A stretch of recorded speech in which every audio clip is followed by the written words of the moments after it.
So hello, I'm Kurt Mervin Sarmiento. I'm going to report about the semiconductor industry. So, what is the semiconductor industry?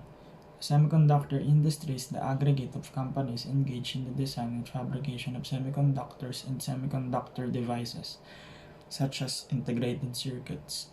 It formed around 1960, once the fabrication of semiconductor devices became a viable business. So, a semiconductor industry is a company that makes or improve designs of another company's machines.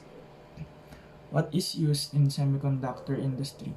Semiconductors, sometimes referred to as an integrated circuits or ICS, or microchips, are made from pure elements, typically silicon or germanium, or compounds such as gallium arsenide. So, semiconductor industry use these kinds of materials to help them create help them create good designs to sell for the other companies. What is a semiconductor's product? A semiconductor product is the final or intermediate form of an incorporated circuit in a chip. It has an electronic function. The topography is the design of the layout. That is, the three-dimensional location of elements and interconnections of an integrated circuit. So, the product of semiconductors is only a chip, but it is well designed and it can sell more because semiconductor is a viable business. Why are semiconductors used? Semiconductors are used in many electrical circuits because we can control the flow of electrons in this material. For example, with the controlling current, semiconductors are also used for other special properties. In fact, a solar cell is made of semiconductors which are sensitive to light and energy. So, almost everything that is connected to electrical circuits use semiconductors or chips to improve their quality. That's all. My name is John Mark Doas. How do semiconductor works? And a semiconductor works due to imbalance of electrons that carry a negative charge. This imbalance electrons generates positive, where there are excess protons and negative charges. Where there are excess electrons at two ends of surfaces of the semiconductor materials. And this is how semiconductor works. Hello, my name is Kenneth Ngulab. So what are some examples of semiconductors? These examples are silicon, germanium, gallium arsenide, and elements near the so-called metalloid staircase on the periodic table. So what is the most important semiconductor? That is silicon. So why silicon? Because it is an element with very special properties. One of its most important properties is that it is a semiconductor. This means that it is easy to fabricate and provide good general electrical and mechanical properties. Silicon's electrical properties can be modified through a process called doping. These characteristics make it an ideal material for making transistors that amplify electrical signals. So silicon is used because it is used as either an insulator or a semiconductor. That is important for making chips. Also, semiconductors has two types. These two main types of semiconductors are the N-type and the P-type semiconductors. In N-type silicon, electrons have a negative charge, hence the name N-type. And in P-type silicon, the effect of the positive charge is created in the absence of an electron, hence the name P. So, what is the difference between an N-type and P-type semiconductors? Basically, the difference between P-type and N-type semiconductors is that in an N-type semiconductor, there is an excess of negatively charged carriers. In a P-type semiconductors, there is an excess of positively charged carriers, holes which can be thought of as the absence of an electrons. So, how are p-type and n-type semiconductors formed? N-type and p-type semiconductors are formed by the process of doping the pure crystal like silicon, germanium, or etc. with pentavalent and trivalent elements.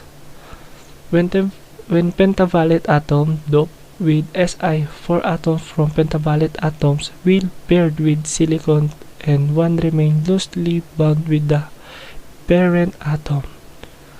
So in 1901, the very first semiconductor device called cat whisker was patented.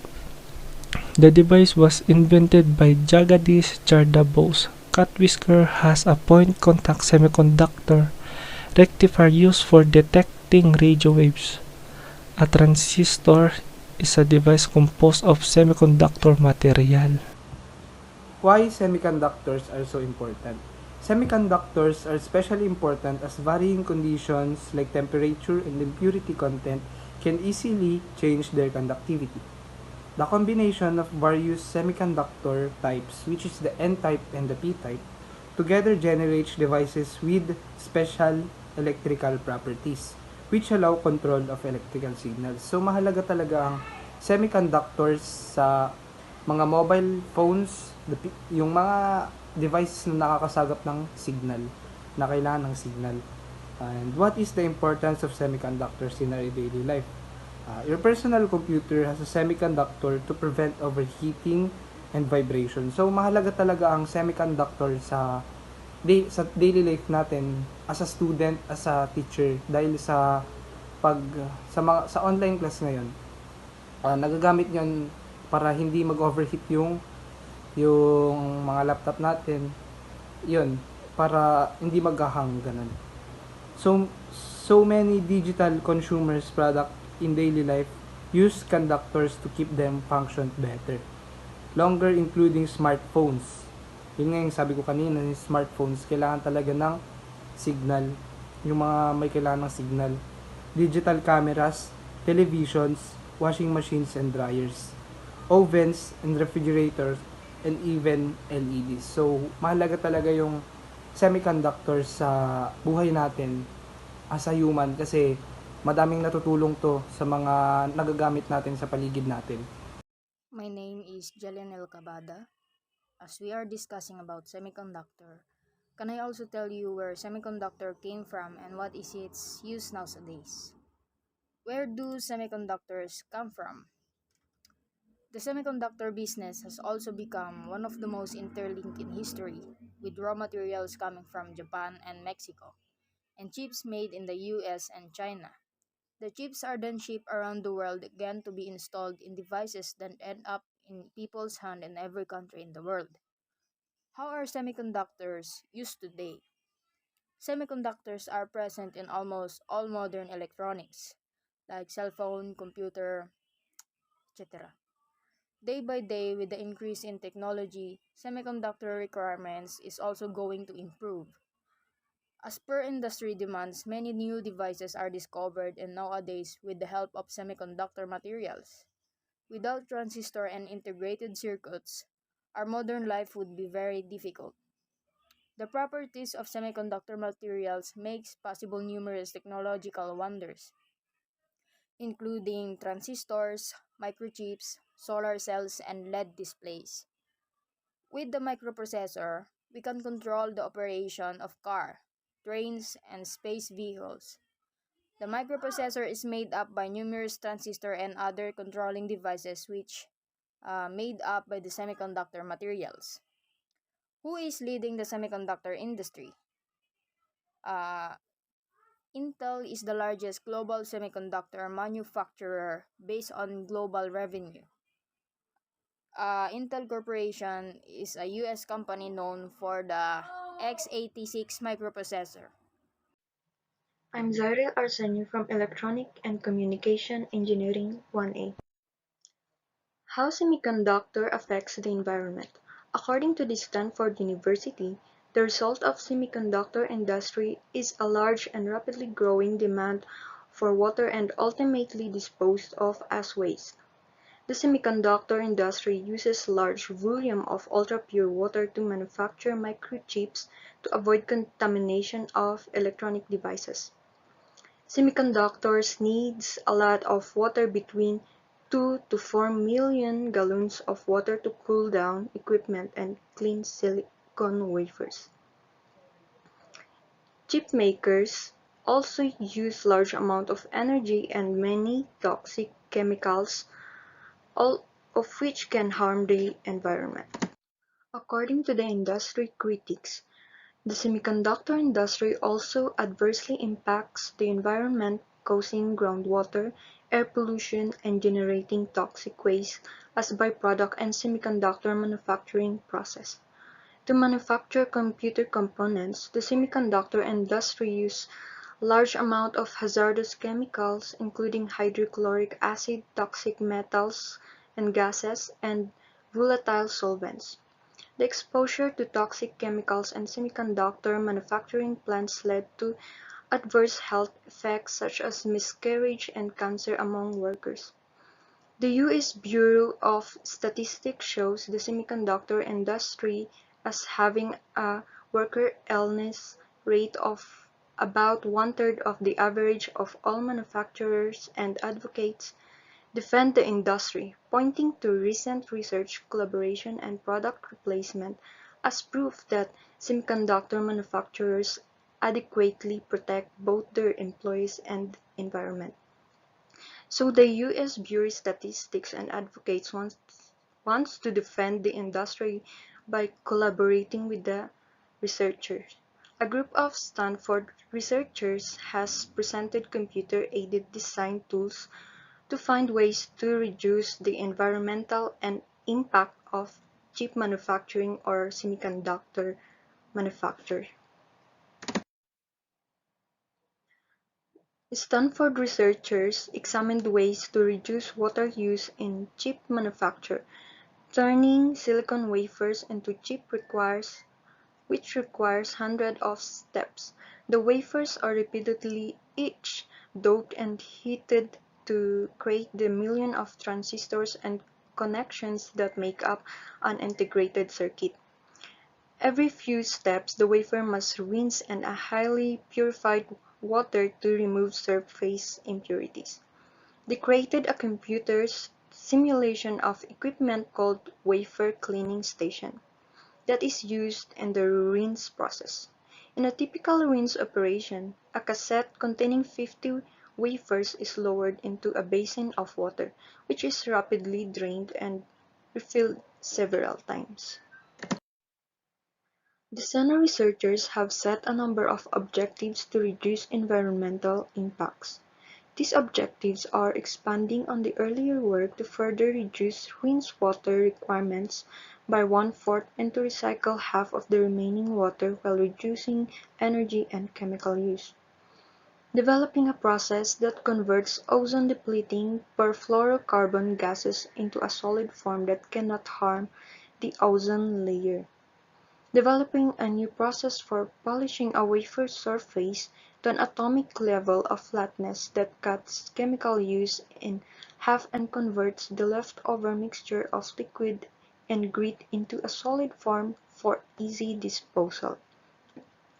Developing a new sequence of courses called microelectronics, the manufacture and environment, that will teach students at Stanford, Arizona, and the MIT the basics principle involved in environmental benign semiconductor manufacturing. However, these resolutions are still on the process to be developed and are still objective for few years. What is a semiconductor? Semiconductor can be defined as material that has the characteristics and ability to conduct a small amount of electric current. Circuits of small semiconductors are called transistors, the heart of the computer chip, and enable them to do math and run programs.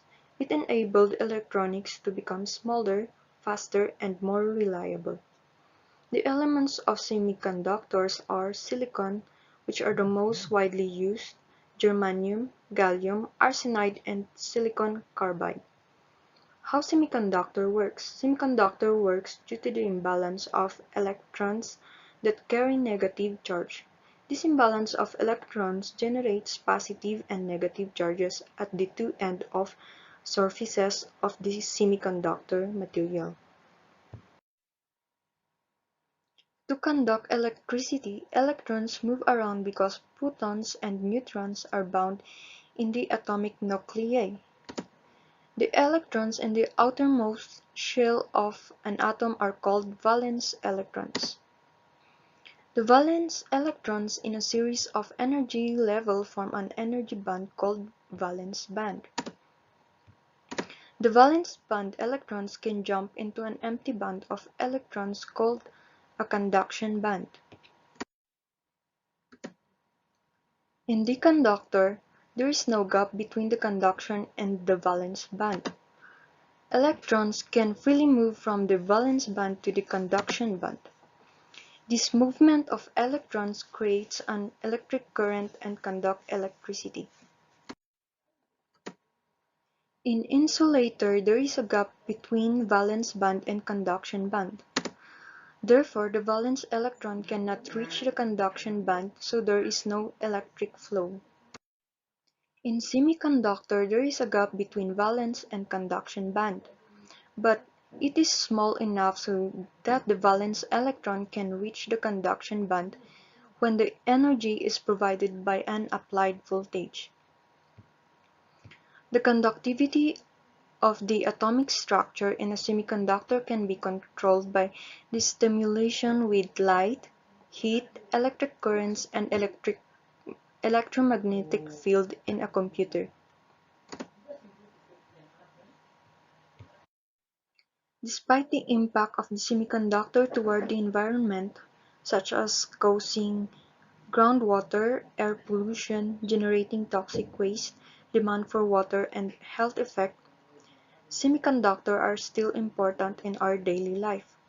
Semiconductors are essential components of electronic devices, enabling advances in countless devices and applications such as communication, computing, healthcare, military systems, transportation, and many more.